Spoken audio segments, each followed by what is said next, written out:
Assalamu alaikum guys. Today's video is about what I believe are the advantages of working for an MSP.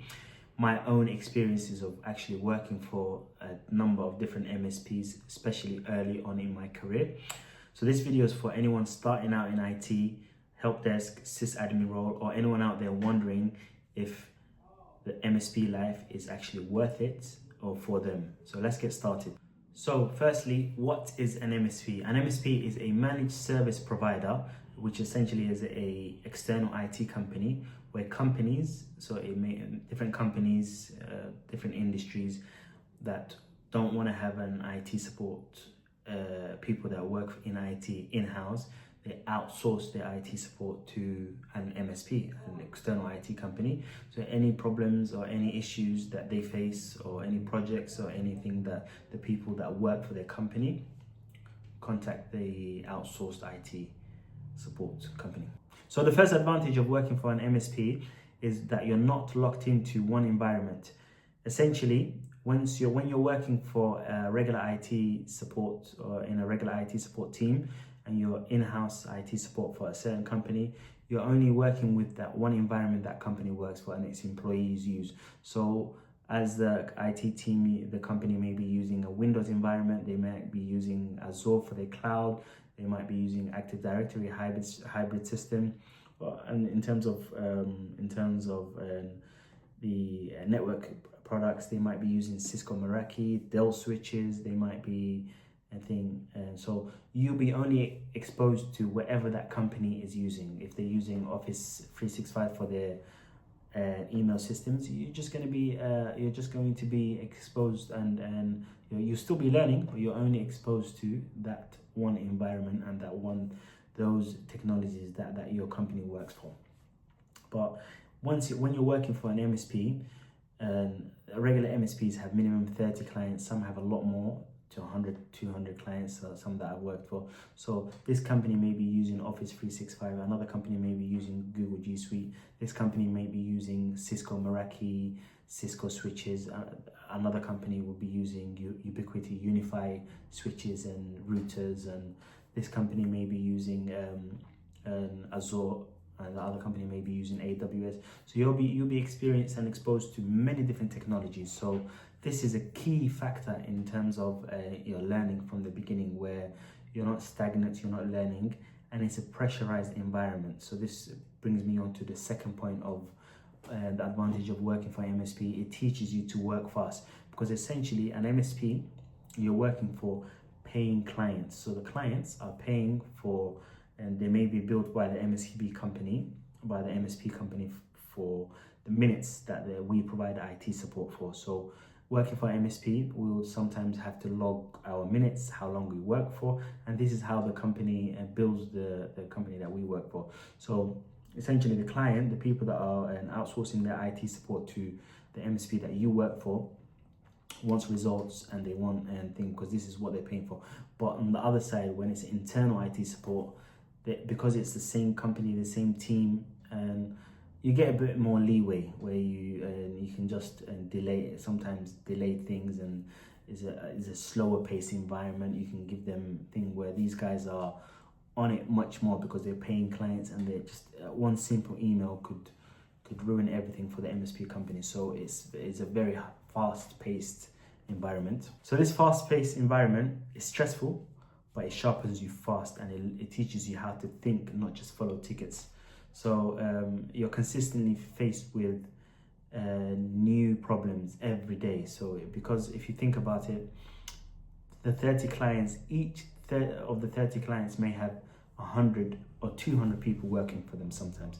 Some of the clients that we had passed in my past MSP experience was a university where they had 1,000 students. So those 1,000 students, you can imagine the faculty and the teaching team that the university that we had to support IT support. So the head team, the teachers, the professors, all of that stuff. So it was hundreds of them, of teachers and staff that we supported IT support for. So this environment molds you and it sharpens your skills and keeps you on your toes. Like I said, it's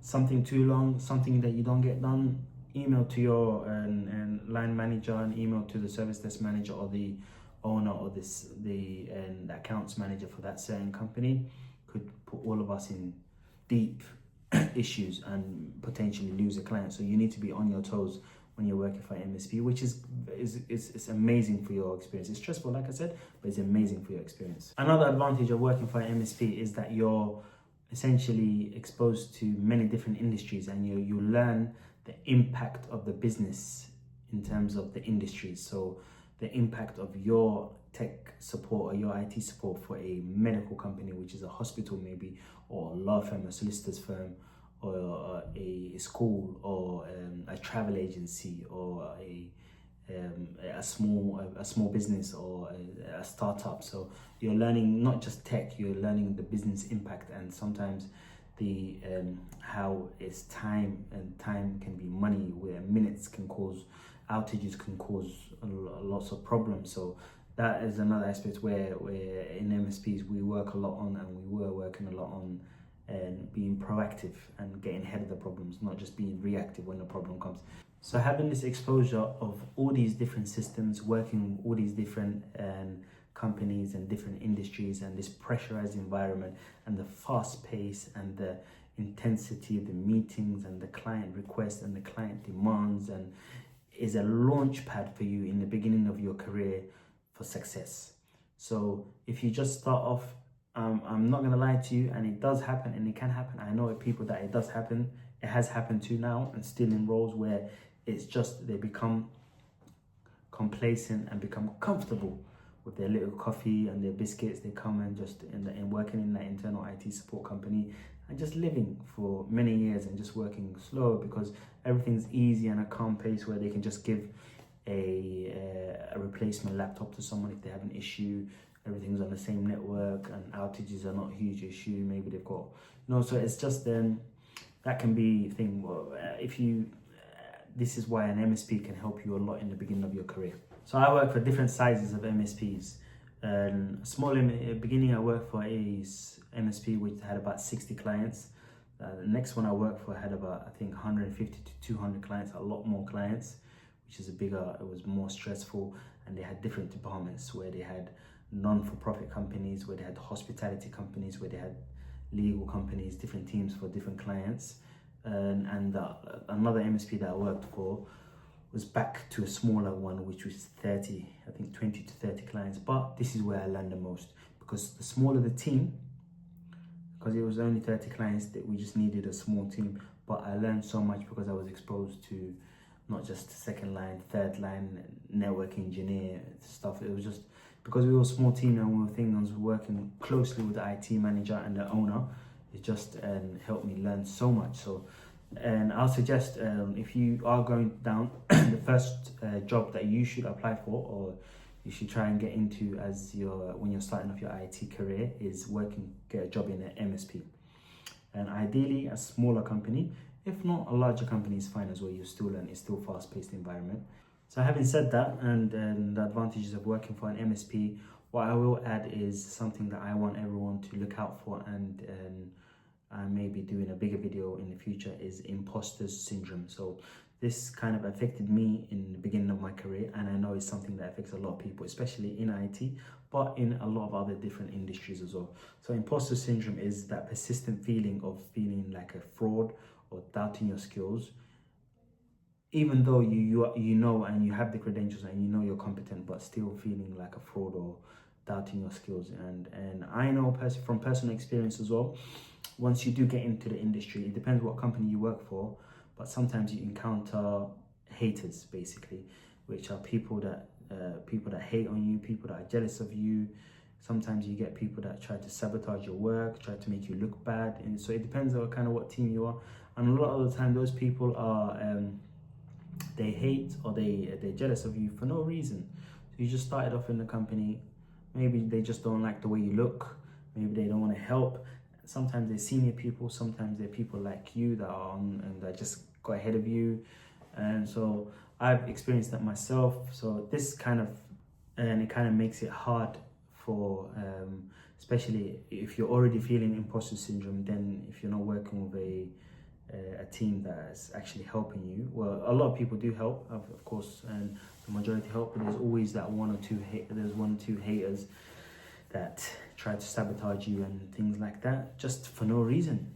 But in general, my advice is number one, stay confident. Know that know that you passed you got interview, you got the job, you've done your courses, you know your stuff. So that feeling kind of is always there. It's something that you have to deal with, because even later on, like for example, in the IT industry, jumping from one job to another can help you jump 10k in salary compared to staying in the same role. So what do I mean by that? For example, if you're working for an MSP or you're working for a IT company and you've been there for a year, you using that knowledge that you learned, and that especially in MSP, that pressurized environment, all that stuff that you learned from the MSP, being exposed to all those different companies, you can potentially jump from whatever salary you are 10k work by putting those skills on your CV and teaching yourself, maybe getting another certification in that year, teaching yourself more, doing labs at home. That helps a lot as well. Working a lot with Cisco Packet Tracer, working with physical routers and switches and making a home network and stuff like that, or even working with cloud and learning cloud stuff and getting a free Azure account and a free AWS account and learning all that stuff can and working, getting that 1 year experience, put all in that stuff on your CV, can propel you jump by going to another company, applying for a different role. You have the confidence, and if say you're on 30k, you have the confidence of applying for a 40k job. That 10k won't happen if you stay in the same company, because the company that you work for, what you need to remember, they already have you. You already work for them. And sometimes, I'm not saying all companies, but sometimes these companies have policies where they can only give you a certain raise. So they can give you only a 1k or 2k a year or 3k a year as a raise. They can't give you more. So working and jumping there. So what I mean to say is, if you're on first line, you jump to a second line after your first year with the experience, and you're proactive and you're a person that pushes themselves, you have that experience, you'll go to second line. But once you do get to that second line role, obviously imposter syndrome will kick back in again, because it's your first second line role. You might not feel confident, but what you need to remember, whatever level you get to, if it's your first IT, if you're first second line, if you're first time becoming a network engineer, if you're first time working for an international company or a company abroad, the imposter syndrome feeling won't go away. It's something that we have to deal with, and everyone has it. From top people have it, anyone that works for and a lot of people that work for different companies have it, even senior people. It's something that you have to overcome. And remember, look in the mirror, tell yourself, I'm confident, I got here with my credentials, I got here with my knowledge and my speaking and the way I come across, and it's not a fluke. So if people try to bring you down once you get into a job, it's gonna happen. Even in my second line roles, people sometimes they hate and they're jealous, and why is he on the same salary as me? Because they just know that you might not even have to tell them your salary, but they just know the bands that you're on if you're on a second line, and they might hate maybe it took them a long time, or maybe it took you less time and stuff. So keep yourself to yourself, don't tell them a lot, and then identify those haters in the beginning and avoid them, and do what you can to push through, but don't let them discourage you and make you quit.